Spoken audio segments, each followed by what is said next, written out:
And I said, I break the mold. Every Black stereotype you cannot place on me except what I eat. Because Moet's Nectar Imperial, that sweet stuff, was made for me. Fried chicken and biscuits and watermelon all the time. And I love sweet snacks.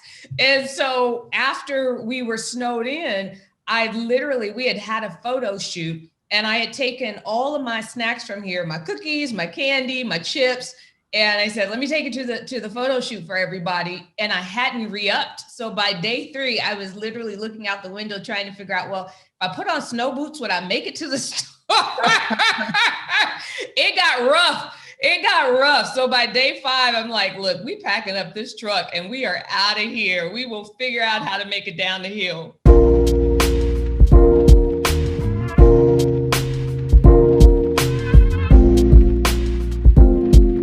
Welcome back to another great episode of the Vision Lab podcast in partnership with Nexum Creative. I'm your host, Ryan Cuffey, alongside with my co-host, Mr. Ryan Mosley. The Vision Lab is the official growth mindset podcast for all visionaries worldwide, showing mad love to the cigar community. It's here in the lab where we uncover people's visions and dreams and how those dreams actually come into reality. I am super excited today. We have got the queen of whiskey. Mo, what's going on? Who's in the lab? Cuff, today's guest is a native of Pasadena, California. She is an accomplished investor, an author, a historian. She is the founder of the Nearest Green Foundation, and most importantly, she is the CEO and co-founder of Unclenearest Premium Whiskey. Please welcome a true visionary, the beautiful Fawn Weaver, to the Vision Lab podcast. Thank you for having me, guys. Good morning. How are you? I'm doing fantastic. I'm doing great. I have zero complaints, but even on the worst day, you're going to find me with zero complaints. So I'm doing well. Right. I love it. Cuff, let's take care of everybody who takes care of us. Amen. Obviously, Edwina Brown, the family of Blowing Smoke Cigar Lounge. What up, EB? EB, thank you for all of your support. Visionaries, the Instagram handle is at Blowing Smoke, and it's blowing just IN. Crystal and Tim at Class A Vodka, thank you guys so much. The slogan is class in every glass. Visionaries, listeners, if you have not had a chance to get your hands on it yet, we promise we stand by it for a reason. Yes. The entire squad at Dallas Leaf, the army of Dallas Leaf. What's going on, Ron? Whether it's cigars, Ron, my favorite is the Hamilton. I know I talked to you a couple weeks ago. Everyone talks about the Bishop, but I love the Hamilton personally. If it's not cigars, whether it's a charitable event, entertainment, whatever you need, get with Dallas Leaf. They'll make sure you're taken care of. We appreciate all you guys' support. We can't thank you guys enough. So let's jump on into it. How does a young African-American girl from Pasadena, California find her way into the spirit world? Yeah, I don't think it really mattered what color I was or where I was from. I actually chased a story, and the story led to Lynchburg, Tennessee. The story was about the first known African-American master distiller. And I chased that story more so as a book and a movie. Now, of course, I wouldn't have come down and chased this story if I didn't already have all the trademarks in every category. So it's not to say that I hadn't trademarked everything related to whiskey and everything else, shirts, hats, whatever. But that is because I learned when I put out my first book, New York Times bestselling book, and it was wildly popular, and it grew this club that was well over 1 million. And then I tried to trademark it. It did not work, and it got rejected. And so after that, I learned if I am going to go after any particular project, the very first thing I have to do is, number one, make sure the online real estate is available. So all the websites and handles, social media handles, all that stuff, and then make sure that the trademarks are available. Once I have all of that, then I'll decide whether or not I pursue something. So my husband laughs that I literally have probably 600 plus URLs. And he's like, surely you don't plan on doing something with all of those. I'm like, I don't think so, but I don't know which one I'm going to use next. So we got to just hold on to them because I secured all that for a reason.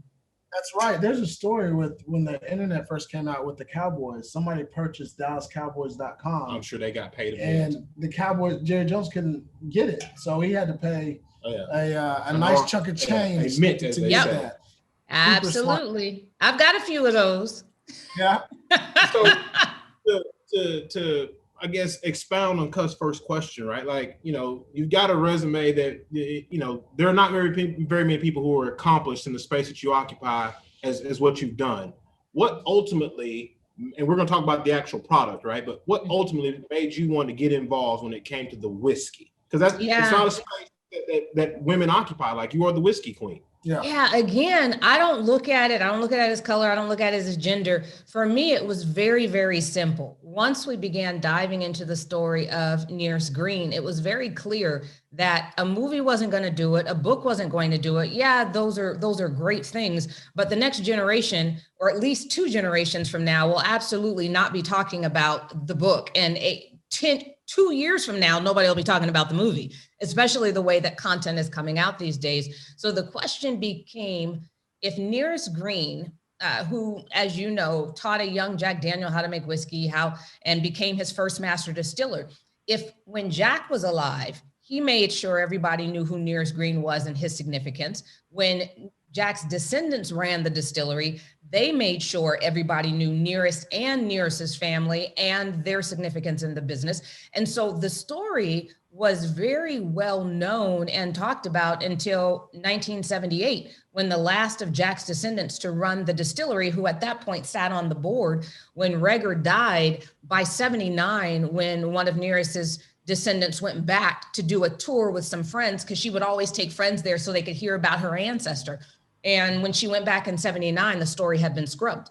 And so the question was, how can someone who the namesake of the most famous whiskey in the world made sure that everybody around him continued to credit Nearest Green, but somehow the story still got lost?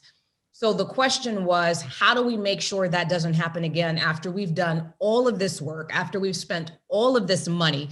How do we make sure 5 generations from now that someone's not having to come back and do what we're doing right now?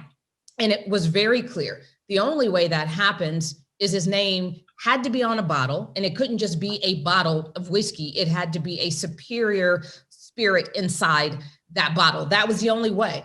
And the reason why we still to this day talk about Johnny Walker and Jim Beam and Jack Daniel is because everywhere you go, you look on a shelf and they are right there in the middle of it. And so it became very clear that the only way we were going to make sure that the story of the first known African-American master distiller was not only put in the history books today, but that people were still continuing to raise a glass to him 300, 200 years from now, was to make sure we put some superior juice into a bottle and that we pass that on to the next generation.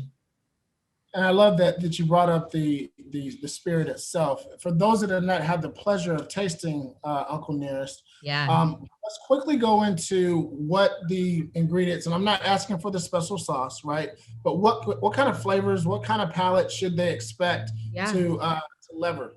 And by the way, we're pretty transparent. You can ask for any special sauce. We're really clear about what we do. But in terms of what is the flavor, what's the taste profile, I think, are sipping on 1884 today, right? That's what you're having tonight. All right. So 1884, the thing that you have to look on this one is, can you see this signature on the back? Yeah, you have the bottle. So that's the signature of our master blender. That's Victoria Edie Butler. She is 5th generation Nearest Green descendant. And that is her blend, meaning everything that is in that particular bottle is what she likes.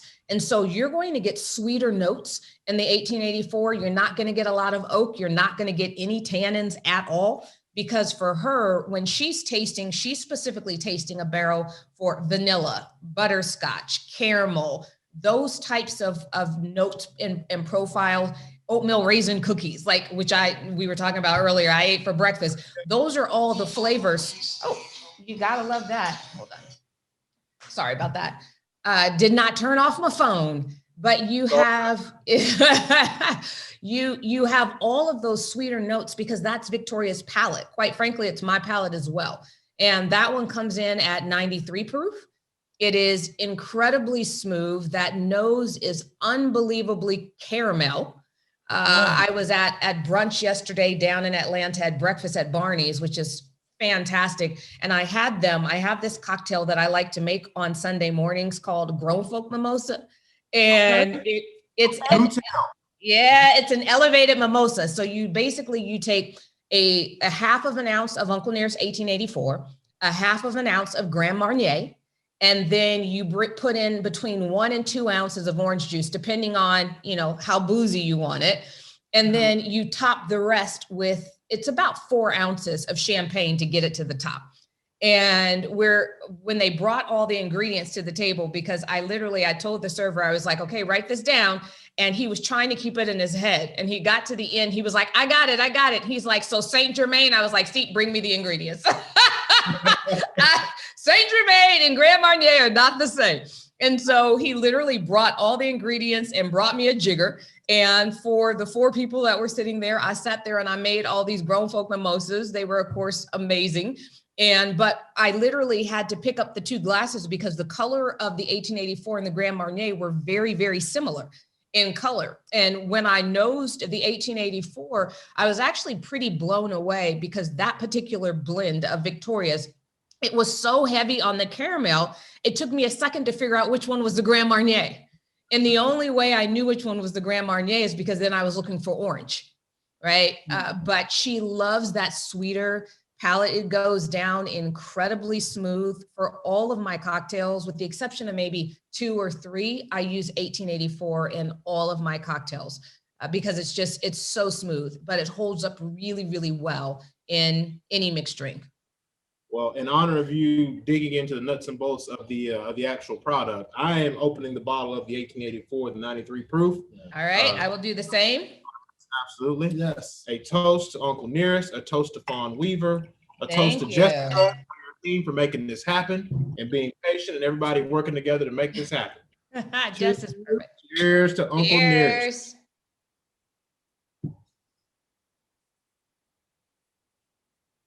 So good.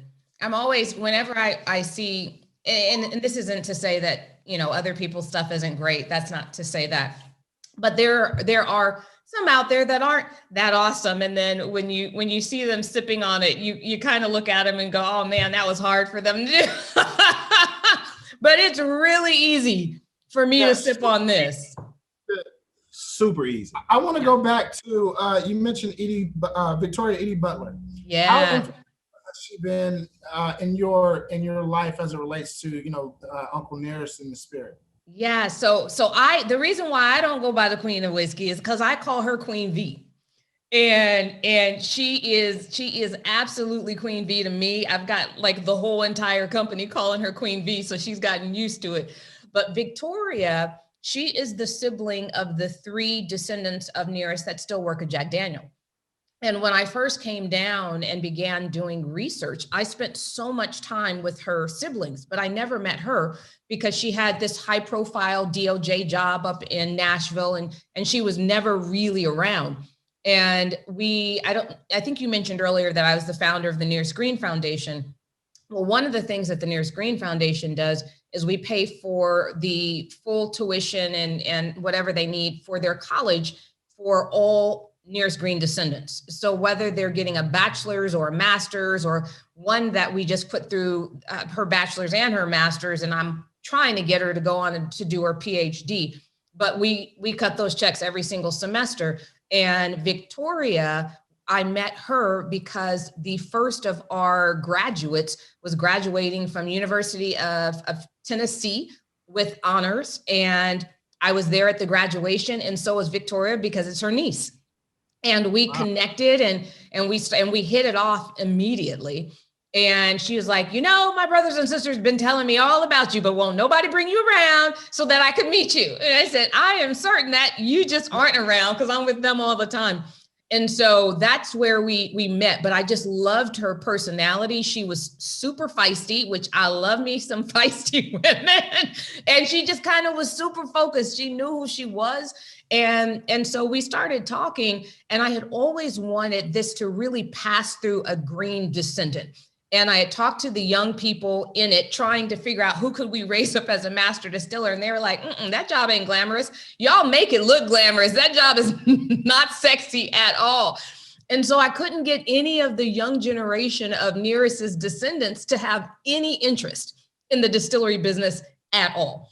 And so I was talking to Victoria about it, and she was able to take early retirement coming up. And she says, well, I'm going to do early retirement.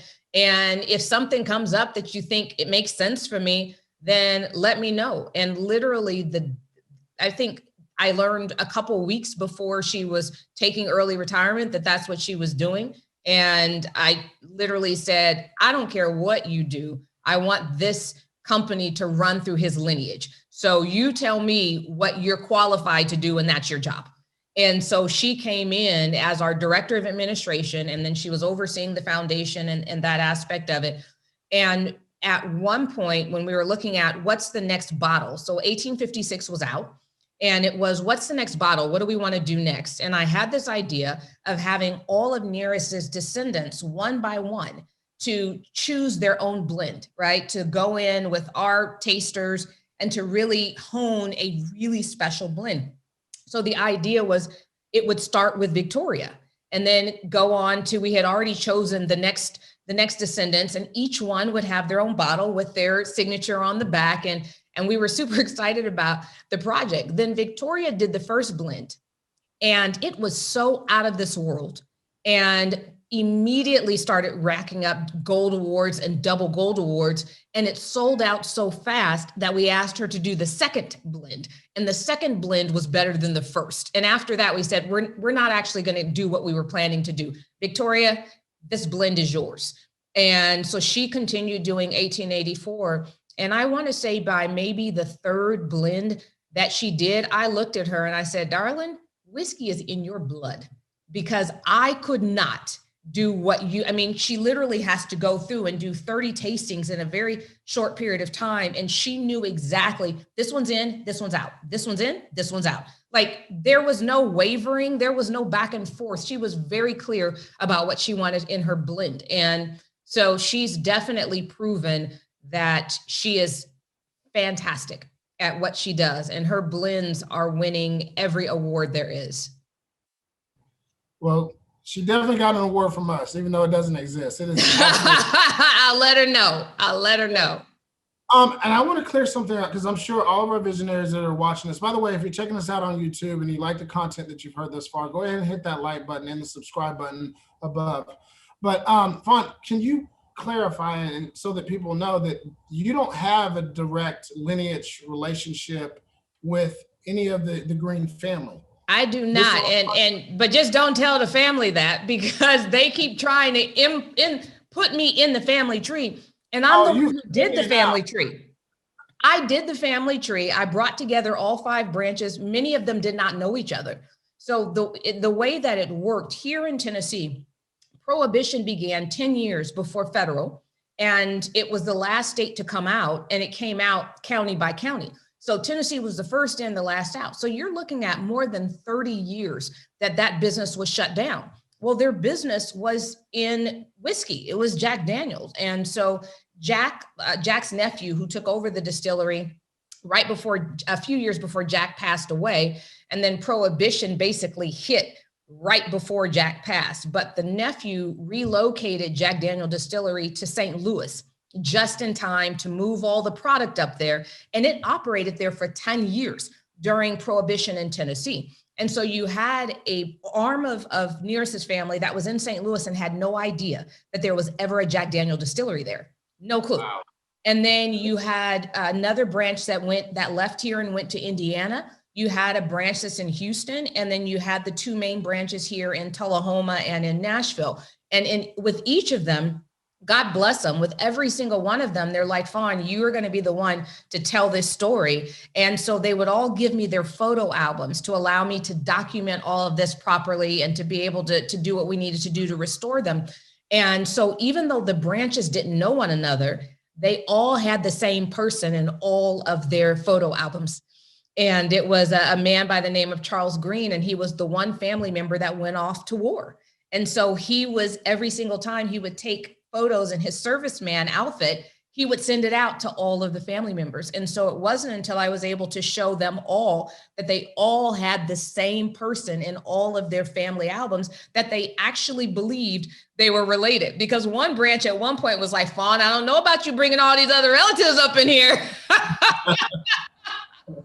But it was really important to me that I had the blessing of every elder in this family, that the matriarchs and the patriarchs of every single branch of Nearest's family fully supported what I was doing. And so that was really important to me. But it was really funny initially when I began bringing that family together and they're like, hey, we are the descendants of Nearest Green. Who are these people?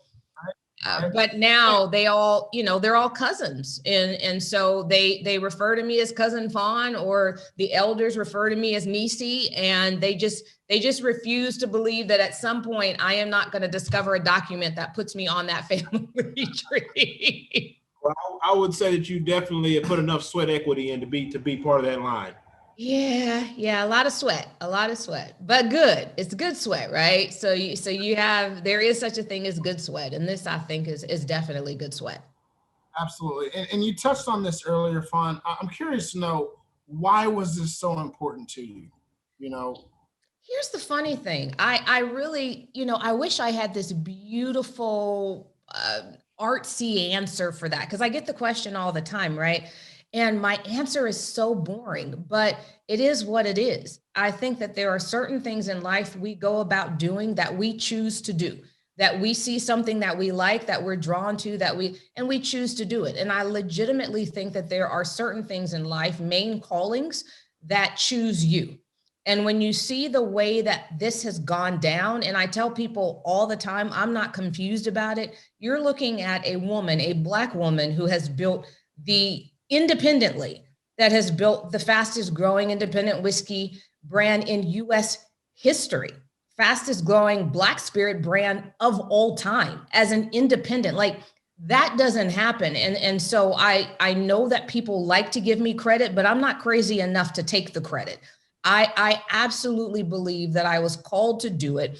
And knowing as much time as I've spent on studying Nearest and studying Jack, as crazy as it sounds, I'm a big believer in the afterlife. I do not believe the things that have happened have been coincidental. I mean, if you look on the front of this bottle, right? This house. So this house is the house that Jack Daniel grew up in. And Jack grew up in that house. That is where Nearest Green was the master distiller on that 313-acre property. That distillery was Jack Daniel Distillery, distillery number 7. Then it later became distillery number 16, but it was always marketed under number 7. And as far as we know, there was never another distiller other than Nearest Green for distillery number 7.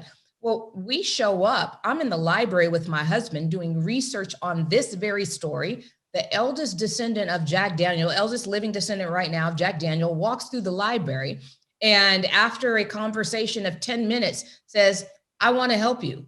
Pulls out her cell phone numbers and starts giving me names and numbers of Nearest Green's descendants, because she grew up with all of them. And then before she left, now mind you, she wasn't there that long. She was a bit like a whirlwind. And before she left, she said, hey, you know that book you read that brought you here, which was the book Jack Daniel Legacy, where Nearest and his boys are mentioned more times than Jack's own family. And she said, you know that book that brought you here? She said, almost all that stuff happened on the Dan Call farm. I said, yeah. And she said, you realize that's for sale. You should buy it. Immediately. Right. Like that shit don't just happen, right? So then an hour later, I get a call from her cousin. Now, mind you, we're in Jack's lineage, right? I get a call from her cousin who says, you met my cousin at the library. She said, you want to go see the Dan Call farm. I'm a realtor. I can take you. So she takes us the next day. We immediately, my husband and I immediately put an offer in on this property. And to make sure that we didn't lose it, we were like, we are buying this all cash. We didn't have all cash, but we were like, we'll work that part out. We will take this all cash. And we closed on it pretty quickly.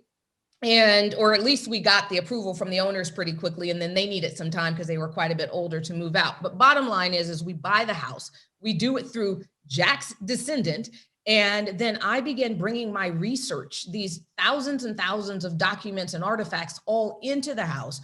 I turn it into essentially a research room, like the house where Jack grew up. And I begin doing that. The descendant, Sherry, she comes on a regular basis, checks in, sees how my research is going. I tell her, what I learned about Nearest's family, what I learned about her family. And one day she says, I know this is a book and a movie and yada, yada, but if you ever decide to honor Nearest with a bottle, I'll come out of retirement to make sure you get it right. Right. Wow. The realtor. So how about the realtor was when she left the family business of Jack Daniel Distillery, she had been there 31 years and she was their head of whiskey operations when she left. She is our head of whiskey operations. She was my first employee for this. And so, or at least she came in as a consultant initially, but bottom line is that kind of stuff doesn't just happen. You can't pay me to believe somebody in heaven doesn't have puppet strings. So then my question is always, who is it? Is it Nearest and Jack together? Is it Nearest by himself? Is it Jack by himself? And everything I've learned about Nearest is he was so successful and so confident, but so incredibly humble. His children were exactly the same way. It's very interesting because if you look at photos of them, you'd have no idea that they were the children of a formerly enslaved man or a grandchild. But then funny thing is when you look at Jack's family, you would think they were, because they're like always in overalls and all the rest of this stuff, where Nearest's family was dressed to the nines. Every single photo, they're looking straight at the camera. Their chest is back. Their head is held high. It's very clear who they are. And when you begin digging into them and their wealth and their real estate, it begins to paint this picture that we're usually not told about our ancestors and the things that we were able to achieve in that period of time. And so I began looking at this and looking at the personalities, and I literally concluded that as much as we're doing to cement Nearest Green, I don't think he gives a damn. Like everything about his personality and his kids' personality, I just don't think they care. Who I do think would care is Jack. And so when I look at this, I take it so seriously because I'm like, somebody in heaven chose me. It's either Nearest, it's either Jack. I'm putting my money on Jack, but either way, I am working incredibly hard in this generation because I know I've got to pass this on to somebody else, and I don't know who they've chosen next. And so I've got to run this leg of the race and do it with excellence until that baton gets passed. So it's funny you're talking about the work and what you guys have achieved. I mean, ultimately, you're CEO. Like when something comes up, the buck stops with you. Absolutely.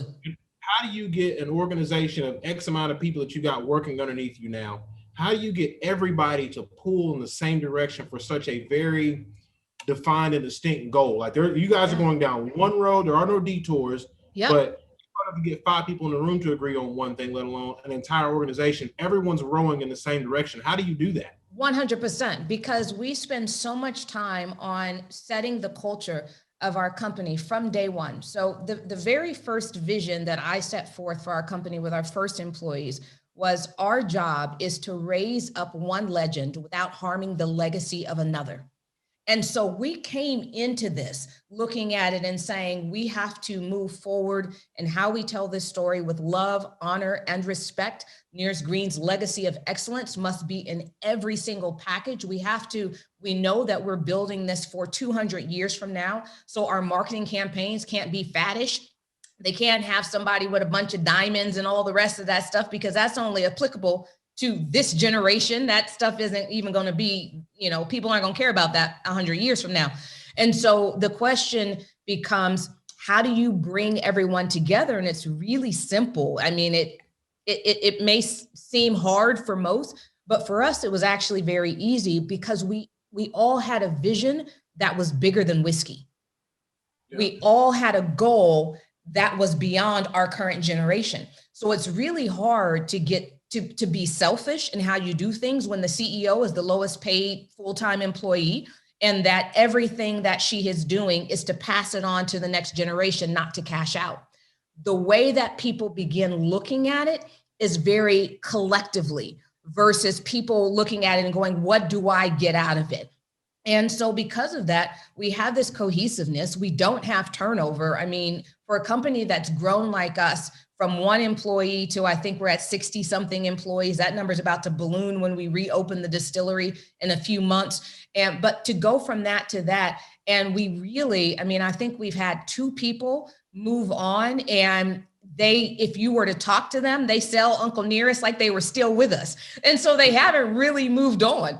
And so we bring everybody into the Uncle Nearest family, but it's this collective mission to build this up so big and to cement this legacy in such a way that the next generation can't mess it up.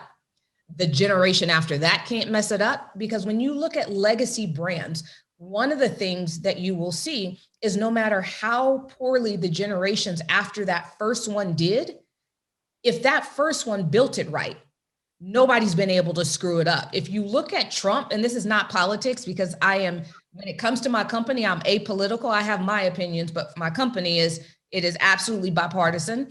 But when you look at Trump, just as a business example, he has bankrupted his father's company, 4 or 5 times?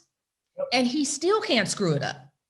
And so that's how we're building this, is to make sure that no matter what anybody in the next generation does, it just continues to grow and the name becomes more and more powerful and more well-known and recognized every generation to follow this one.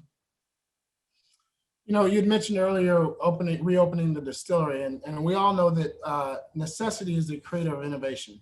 Yeah. Last year, 2020 was tough for a lot of people. I'm curious, as you guys have been rowing in the same direction, going down this path, how did the pandemic affect you, or how is it currently affecting you, that we're still dealing with it? Yeah, so we are in our 10th quarter in a row that we will see triple digit gains. So that means over 100% year over year growth from the year before. So this is the 10th. We celebrated the 9th quarter in a row last quarter. We are in the middle of our 10th quarter in a row, and I have no doubts we'll be triple digit again. And so for us, all the pandemic did was cause us to really hone in. And because so many of the smaller brands, the craft brands, the first thing, for whatever reason, and everybody makes their own decisions, but the first thing they cut were their people. And one of the first things that a lot of the distributors cut were their people. And so at the time that happened, we had 13 open sales positions. And so we had 2 choices. Either I could just hold or furlough some folks, or I could double down. And so instead I did a raise, and I mean, literally in a matter of 2 weeks, raised $13 million and said, we're doubling down. And we hired all 13 of those positions with top tier people that were in the industry because everybody else was shedding. And so you have all of those people that are so appreciative of being given this amazing landing opportunity that they hit the ground running. Our team hit the ground running. So we were all in quarantine for 2 months. But while a lot of people in quarantine were kind of stopped working, right? And it was like started drinking and woe was me and all the rest of that. As soon as it happened, I called a meeting, and it was a Zoom meeting, of course, but it was an all company meeting. I said, we're doubling down. We are going to be working our normal schedule. We're going to just do it from home. If you need to take a break because there's a lot going on in your world, you do that, you take care of you. But as a company, we are doubling down. And so we did this competition called coming out swinging. And every single team member had to craft a marketing plan specifically for their market and then upload it into our internal intranet. And then all of the team members would download every plan and then vote on it. And people won money prizes. And then the best ideas got implemented. And then all of the other people that, say, for instance, if you're in Atlanta and someone in Detroit had this incredible idea, or in DC or in Charlotte, then you retooled your marketing plan specifically for your market to pull all of the best ideas from all of the other team members that could work in your market. And so when we came out the gate after 2 months of quarantine, I mean, our numbers went into the red bad during those 2 months. But when we came out in that month, we made up and then some for everything that we lost in the quarantine because we were prepared. We spent 2 full months honing our plan. And when we came on the other side of it, we executed with absolute precision and excellence. And so for us, we have not seen anything but growth. So we've heard about the company, and ultimately the Vision Lab, or our goal is to have our guests give true nuggets of wisdom and breadcrumbs to whatever entrepreneurial spirit, whatever it is they're trying to pursue. Yeah. So I'm curious, when Fawn Weaver wakes up in the morning, what's the first thing you think about? Oh, I get my ass out of bed. It's 5 o'clock. So that's the first thing I think about is it's 5 o'clock, and I spend the first 3 hours of my morning in, well, the first 2 hours in what is Savers. So it's a book that I give to my whole team. I see you nodding your head. So that it's a book by, have you read it? Absolutely. Did my Savers this morning. Yes. So my whole company is on board with that. So when you join Uncle Nearest, you get a bunch of swag, a backpack, and in that backpack you get both Miracle Mornings and the Miracle Equation, right? And so the Savers, for me, my whole family, we're accountability partners. So we have 2 places where it's holding accountable. On our Facebook group page for our team, there's a separate one for all those that are doing Savers. And so it holds our team members accountable. But me personally, the one I'm on is my family text chain. And every morning when we finish our Savers, we literally go in there and say, Savers done. And then we all give each other a high five. So we start off with our silence, our affirmations, our visualizations. I do yoga.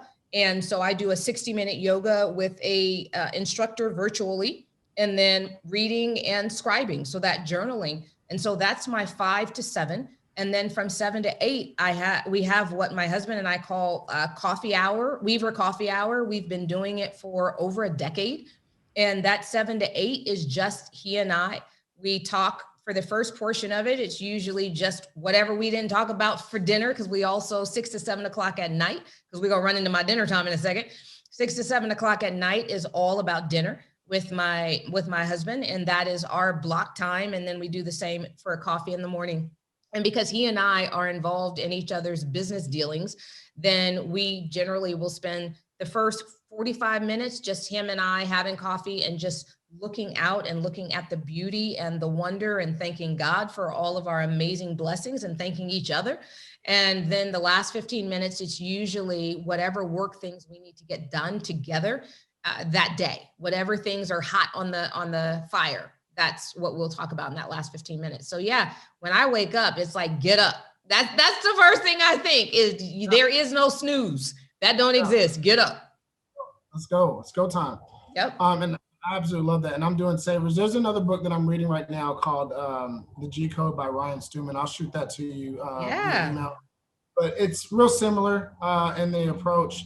But, immediately you talk about the 5 things that you're most grateful for.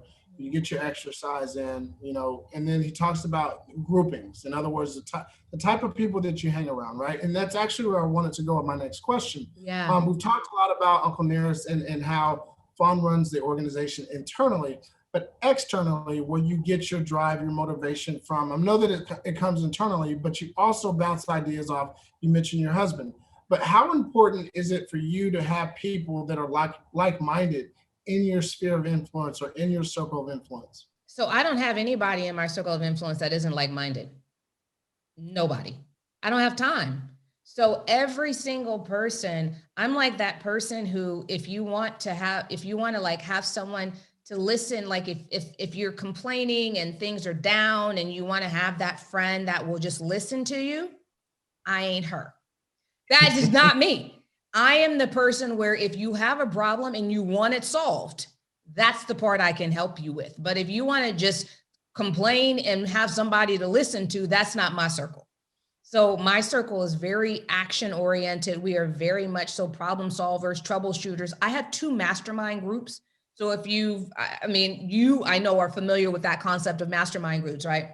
And so I have 2. Go ahead and share it for the audiences. Yeah. So there is a book that is by Napoleon Hill that's still, a bestseller. It has been for, 100 years now. And it's called Think and Grow Rich. And he interviewed 500 of the top entrepreneurs of that time. So you're talking about JP Morgan, who people don't realize was a human being, Carnegie, Rockefeller, Ben Franklin, like these were all these people. And the one thing that Carnegie said is every bit of his wealth and success, he attributed to his mastermind group. And then when I began looking at his mastermind group, I'm like, how are Carnegie and Rockefeller in like this? Like, how did they even end up in the same sphere? And so a mastermind group is really a group of people that come together and they're all about solutions. They're all about raising one another up. And it's very confidential, meaning you never share outside of that circle what is shared inside that circle.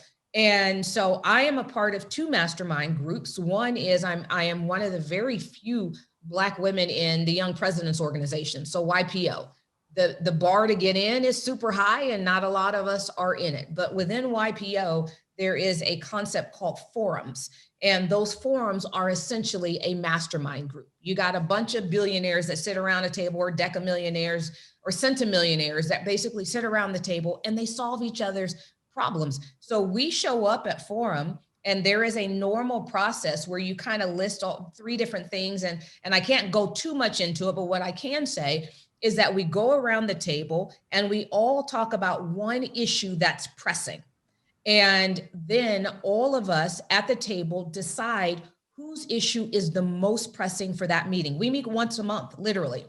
And whoever's issue is the most pressing, and it's usually a business issue, whoever's issue is the most important, we all defer to fix that person's problem.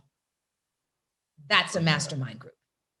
And I have a second mastermind group with my executive team. And so we do something very, very, very similar. It's very rare for a day to go by where I'm not spending a lot of time either on the phone or texting or on Slack with my mastermind that's within the company. If you could just give a single scintilla, right? Just a drop of wisdom to the next fawn weaver who's out there. This is so funny because that's literally the question I was. This is when we've been vibing on this for almost 100 episodes. Episode 98. So we know each other at this point.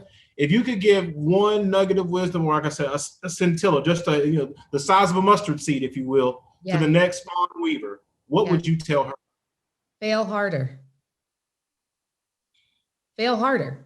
That is literally my motto. When you walk into the advertising agency that has run Nike's campaigns forever and ever, amen, Wyden and Kennedy, when you walk into their offices in Portland, there is a massive wall, a massive mural that says fail harder. And I literally live by that motto because so many people are so afraid to fail that they really set up all these safety nets around them that cause them to give up before they succeed. So I believe without question that failure isn't failure unless you give up before you succeed. That means that what you look at as a failure was just a purposeful lesson that is meant to be carried forward, and you keep pushing and you keep pushing until you succeed. But in order to do that, you can't be afraid to fail. Now, that doesn't mean that I never have a fear of failure. I actually have a healthy fear of failure. But what I do is I use that healthy fear of failure to propel me. I use it as gas, as fuel. And so it means that it's not that I don't have a fear of failure. I just do not allow that to dictate my actions at any given moment on any given day. And so that would be my one nugget. Fail harder, set those goals so much bigger than what you can accomplish on your own that you are requiring the universe to literally conspire to help you succeed. That's what I would recommend. I 1000% agree. And I wish we had more time to go into it because there's, certain layers to that onion that you have to peel back and understand, not only philosophically, but mentally as well. Right. Yeah. So but I think it was a beautiful statement. I love the idea of failing harder. Failing harder. Yes. Yeah. Well, Fawn, as we get ready to wind things down, we have reached the segment of the show and we call it Landing the Plane. Our visionaries know Landing the Plane is brought to you by the good folks at Grand Brulot Cognac. Thank you to Francisco, the owner. Thank you to Jameson and the Lovers team, everybody involved in this partnership. Francisco, we look forward to sitting down at the table with you very, very soon, sir, discuss some bigger ideas. Let me have your cup, sir, or your glass, rather, excuse me. And while we're doing this, Fawn, let me ask you this. If Fawn Weaver were a book, Yeah. what would be the title of your book? Zero bullshit allowed. Yes. I love it. Love it. Love it. Love it. A toast to Fawn, good folks at Grand Brulon, Uncle Nearest, all of it. This has been great. Cheers, y'all. All right. So we got two more questions for you, and then we know you got to get going. But before we get into that, real quickly, for those that don't know about Uncle Nearest, how can they find you? How can they find Fawn Weaver? How can they find Uncle Nearest? How can they support you? Where can they buy your product? Yep. So we're in over 21,000 locations. We're not hard to find. If you plug in your zip code at unclenearest, NEAREST.com, then it's likely that there's some place within a couple of miles of you that's going to have Uncle Nearest. And to reach me, so all of Uncle Nearest stuff is at Uncle Nearest, all of our handles on every medium. Mine on every medium. You got all the handles, we know.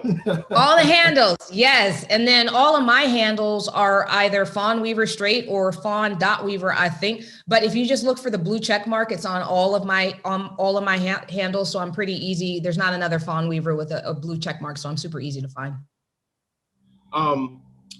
One of the questions that we ask everybody on the show, and this will probably feed into your mastermind group. It's you and you're at a round table and there are 5 other seats. You get to have 5 people at your table. Mm-hmm. The only caveat or stipulation, if you will, that you can't have, whatever higher power you believe in at that table. Okay. That said, who are the 5 people at your table? Dead or alive? Dead or alive. Okay.